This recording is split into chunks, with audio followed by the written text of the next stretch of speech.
Silo Season 3 Episode 5 kicks off with pure adrenaline, opening right in the middle of the airlock fire, with Juliette and Bernard trapped inside. Knox, Shirley, Walker and the mechanical crew race up to force the door open. Sheriff Billings tries to stop them, claiming protocol requires a 48-hour airlock lockdown, but Shirley completely ignores him. She breaches the door and the crew rigs ropes to lower a critically injured Juliette down through the levels, straight into medical.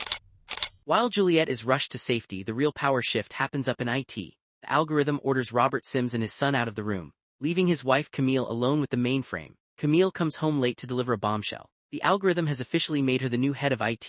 Camille hands down a hit list targeting Lucas, Kyle, Bernard and Juliette, ordering Robert to execute Bernard before he can talk. Robert pretends to follow orders, wrapping Bernard in plastic. But because Bernard is his mentor and the man who raised him up through the system, Sims cannot go through with it. He secretly cuts a breathing hole at Bernard's mouth to save his life. Sims then leverages Carla and Martha Walker to source a decoy body to drop down the incinerator, faking Bernard's death to fool Camille and the algorithm, while keeping his mentor locked away in secret. To protect Juliette, Sims pulls another master stroke.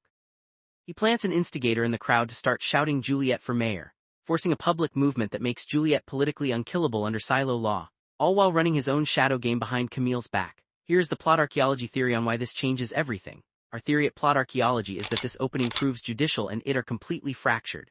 Camille is executing the cold, calculated orders of the algorithm, while Robert is saving his mentor and pulling elaborate body swaps right under her nose, by turning Juliette into an unkillable mayor, and keeping Bernard alive in secret. Our theory is that Robert isn't just surviving. He is staging a total political coup against his own wife at the very top of the silo. While the lower levels deal with the aftermath of the airlock breach, Sheriff Paul Billings pushes forward with his investigation into Orla's murder, leading him straight to Supply and Carla. Carla breaks down under questioning and admits the truth. Orla's death was her fault. She sent Orla, her shadow, to secretly investigate who was stealing the silo's light bulb stockpile. Judicial tried to claim Orla died from rat poison gas in the mines, but she was bludgeoned in the head because she caught the thief in the act. And then comes the single biggest bombshell of the episode. 20 years ago, the silo had 70 years' worth of light bulbs in reserve. Today, there are only 2 years left. Here is the plot archaeology theory on why this changes everything. Our theory at Plot Archaeology is that those light bulbs aren't just for lighting hallways. They are the UV heat lamps keeping the agricultural levels alive. No light bulbs means no crops, and no crops means total famine inside 2 years. Someone isn't just stealing light bulbs for fun. Our theory is that they are intentionally sabotaging the silo's food supply to force a population collapse. Billings isn't just investigating a murder. He uncovers an active timer on the silo's survival. While Billings processes the food crisis, Robert Sims continues running his covert plays. He isn't hunting Juliette, he is actively working with her inner circle. Earlier in a memory sequence, we saw how Sims manipulated Regina Jackson to set up the pill swap, taking her cat out of her apartment while claiming she left her door open, while Regina wandered the halls searching for her pet. Sims used that exact leverage to swap Juliette's memory suppressants with sugar pills. That earlier sequence all ties directly into what happens next after the secret meeting. Sims meets with Juliette, Shirley, Knox, Lucas and the crew. As they separate, Sims steps onto the stairs with Juliette and hands her a relic from the past, the wooden duck artifact, the exact same duck connected to Congressman Daniel Keene in the before times. The moment Juliette holds the duck, the earlier pill swap and the artifact work together, her suppressed memories come rushing back, and she takes off down the levels to execute her plan. Sims walks up a few more steps, only to look up and see his wife Camille standing on the upper railing staring straight down at him. Here is the plot archaeology theory on Camille's reaction. Our theory at Plot Archaeology comes from paying close attention to Camille's face in this shot. As Robert walks up those steps, look at her jaw. She is gritting her teeth, holding her face tight to suppress her rage right there in public. In a silo built on surveillance, our theory is that Camille has her own network of informants watching and listening to every move. That clenched jaw isn't just frustration. It is the quiet fury of a woman who gets the reports, knows her husband is running secret plays, and is calculating her next move as the new head of it while keeping her absolute composure.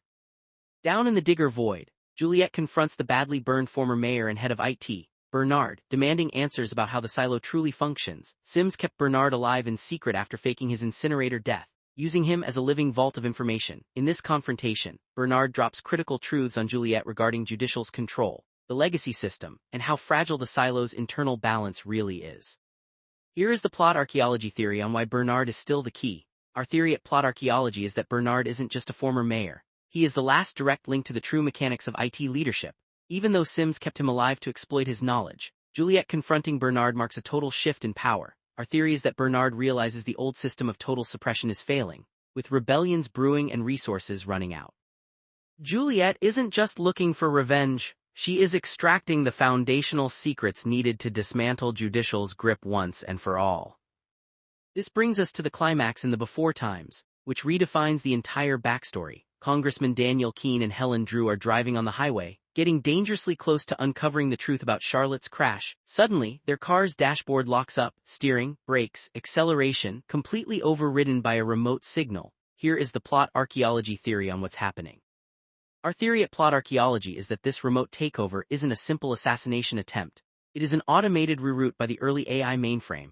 Crashing a car on a public highway leaves evidence. Hijacking their vehicle to deliver them straight into a secure containment facility or underground bunker makes far more sense for an AI trying to contain a leak. And think about what this proves. If the early AI could commandeer civilian vehicles back then. Our theory is that Charlotte's plane in episode 1 wasn't shot down. It was remotely hijacked and forced down by the exact same protocol. Judicial is fracturing. The silo has 2 years of food left. Bernard holds the extinction key, and Daniel and Helen are being delivered right into the AI's trap. Is the system taking them to Silo 1, or are they heading straight into a grave? Drop your theories in the comments below, hit that like button, subscribe to Plot Archaeology, and click the short linked right below for the quickest lore breakdowns on YouTube. I'll see you in the next one.